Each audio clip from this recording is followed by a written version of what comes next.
ఏం జరగబోతుంది అనేది.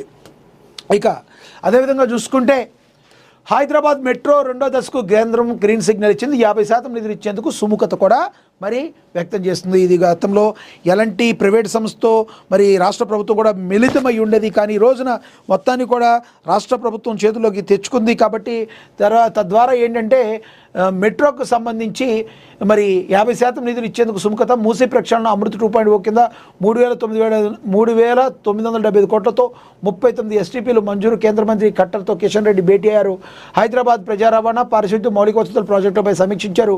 భాగ్యనగరం రవాణా ముఖ చిత్రాన్ని మార్చే హైదరాబాద్ మెట్రో రైలు రెండో దశ విస్తరణకు ప్రాజెక్టు సంబంధించిన ఒక కీలక ముందడుగు పడింది. కేంద్ర రాష్ట్ర ప్రభుత్వాలు చెరో 50% చొప్పున నిధులు భరించే వ్యయ ప్రాతిపదికన ఈ ప్రాజెక్టుతో ముందుకు వెళుతున్నదని తాము సిద్ధంగా ఉందామని కేంద్ర పట్టణాభివృద్ధి శాఖ మంత్రి మనోహర్ లాల్ ఖట్టర్ ప్రకటించారు. హైదరాబాద్ నగరంలో ప్రజా రవాణా పారిశుద్ధ్య మౌలిక వసతులు ప్రాజెక్టులపై కేంద్ర మంత్రులు మనోహర్ లాల్ ఖట్టర్, జి కిషన్ రెడ్డి ఢిల్లీలో ఉన్నత స్థాయి సమీక్ష నిర్వహించారు. ఈ సమావేశానికి సంబంధించిన ముఖ్యాంశాలను కేంద్ర మంత్రి కిషన్ రెడ్డి సామాజిక మాధ్యమం ఎక్స్ వేదికగా వెల్లడించారు. ఇటీవల రాష్ట్ర ప్రభుత్వం ఎల్ఎన్టీ సంస్థ నుంచి హైదరాబాద్ మెట్రో రైలును టేక్ ఓవర్ చేసుకున్న నేపథ్యంలో ఇందని మనం చెప్పుకున్నాం కదా, రెండో దశ విస్తరణపై ఈ సమావేశంలో సుదీర్ఘంగా చర్చించారు. రాష్ట్ర ప్రభుత్వం ఇప్పటికే సుమారుగా 162 కిలోమీటర్ల మేర మెట్రో రెండో దశ విస్తరణకు సంబంధించిన ప్రతిపాదనను కేంద్రానికి సమర్పించిందని మంత్రులు తెలిపారు. ఈ ప్రాజెక్టుకు సంబంధించిన డీటెయిల్డ్ ప్రాజెక్ట్ రిపోర్ట్ డిపిఆర్తో పాటు మరి ఇతర సాంకేతిక వివరాలు అందిన తర్వాత కేంద్ర ప్రభుత్వం వాటిని సమగ్రంగా పరిశీలించి తదుపరి తుది నిర్ణయం తీసుకుంటుందని ఖట్టర్ అయితే వెల్లడించడం జరిగింది. ఇది ఆహ్వానించదగ్గ విషయం. మరి చిత్తశుద్ధితో తెలంగాణ ప్రజల ఆకాంక్షల మేరకు మరి తెలంగాణ ప్రజల సౌలభ్యం మేరకు ఇలాంటివి మరిన్ని జరగాలని ప్రజలందరూ కూడా కోరుకుంటున్న పరిస్థితిని మనం గమనించవచ్చు. ఇంకా తదుపరి చూసుకుంటే కొత్త పార్టీ పెట్టే ప్రసక్తే లేదు. చివరి శ్వాస వరకు బీజేపీతోనే కన్న కొడుకునే పోలీసులకు అప్పగించా కేంద్ర మంత్రి బండి సంజయ్ నిన్న మరి వ్యాఖ్యానించడం జరిగింది. దీని గురించి కూడా చూద్దాం.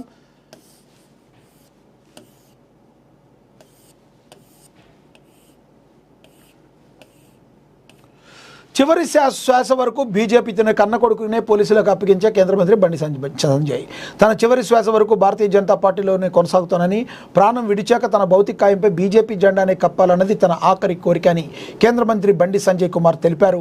తాను కొత్త పార్టీ పెడుతున్నారంటూ వస్తున్న వార్తలు ఆయన తీవ్రంగా ఖండించారు.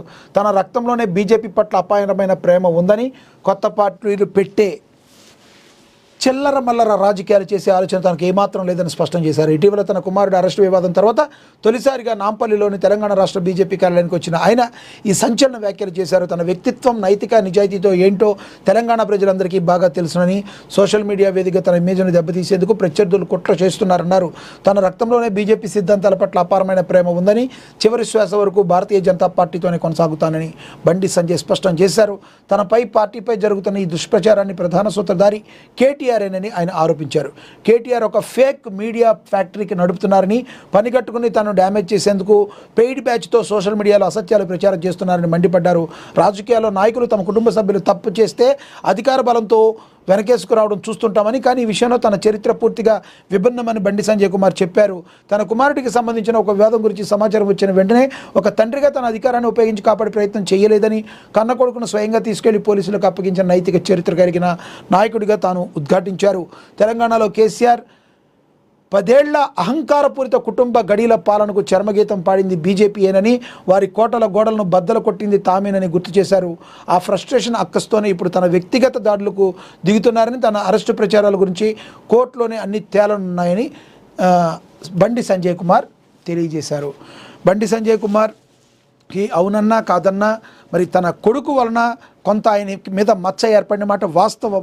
ఎందుకంటే కార్యకర్త స్థాయి దగ్గర నుంచి ఆయన ఒక ఎంపీ రేంజ్కి వెళ్ళారంటే బండి సంజయ్ మామూలు పని కాదది. కానీ తన్ను కావాలని కేటీఆర్ఏ టార్గెట్ చేసి రకరకాలుగా పెడుతున్నాడు.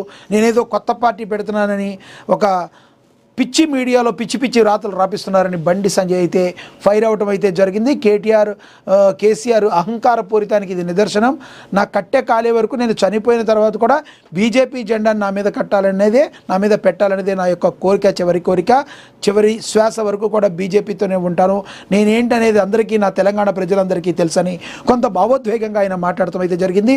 అయితే బండి సంజయ్ కుమారుడు తప్పు చేసిన దానికి బండి సంజయ్కి సంబంధం లేదని ప్రజలందరూ కూడా మాట్లాడుకుంటున్న పరిస్థితిని మనందరం కూడా చూడొచ్చు. కాబట్టి అతని కొడుకు చేస్తే అది తండ్రి చేసిన తప్పు కాదు. ఓకే, ఒక తండ్రిగా తను అదుపున ఆజ్ఞలు పెట్టడం నేను ఫెయిల్ అయ్యానని చెప్పి బండి సంజయ్ ఒప్పుకున్నారు. కాబట్టి తన కొడుకు చేసింది ఏదో రాజకీయంగా తన్ను నిలదీయాలి, తన్నేదో తెలంగాణ ప్రజల ముందు దోషిగా నిలబెట్టాలని చూస్తే ఒప్పుకునేది లేదు. నా యొక్క పోరాటాన్ని నేను కంటిన్యూ చేస్తాను, మరి మీ అంతు చూస్తానని చెప్పి కేటీఆర్కి డైరెక్ట్గా సవాల్ విసురుతుండడం జరిగింది. బండి సంజయ్ మాట్లాడిన విషయం గురించి మీరేమంటారో కామెంట్ బాక్స్ రూపంలో కామెంట్ అయితే చేయండి. ఇక తదుపరి చూసుకుంటే ఆల్ టైమ్ కష్టానికి రూపాయి ఆర్బీఐ సంచలన నిర్ణయం. 96 ఆల్ టైమ్ కనిష్టానికి రూపాయి ఆర్బీఐ సంచలన నిర్ణయం 96.68కి పడిపోవడంతో అలర్ట్ అయిందని కూడా ప్రచురించారు. ఇక దీని గురించి ఒకసారి చదువుదాం. అమెరికన్ డాలర్తో పోలిస్తే భారత రూపాయి చరిత్రలో ఎన్నడూ లేనంతగా అట్టడుగు స్థాయికి పడిపోయింది. ప్రస్తుతం ఒక డాలర్ విలువ ఏకంగా 96.68కి క్షీణించడంతో దేశీయ ఆర్థిక వ్యవస్థపై తీవ్ర ఒత్తిడి పెరుగుతుంది. ఈ నేపథ్యంలో రూపాయి పతనానికి బ్రేకులు వేయడానికి, మార్కెట్లో స్థిరత్వాన్ని తీసుకురావడానికి భారత కేంద్ర రిజర్వ్ బ్యాంక్ ఆఫ్ ఇండియా కీలకమైన నిర్ణయం తీసుకుంది. రూపాయి విలువను కాపాడేందుకు ఈ నెల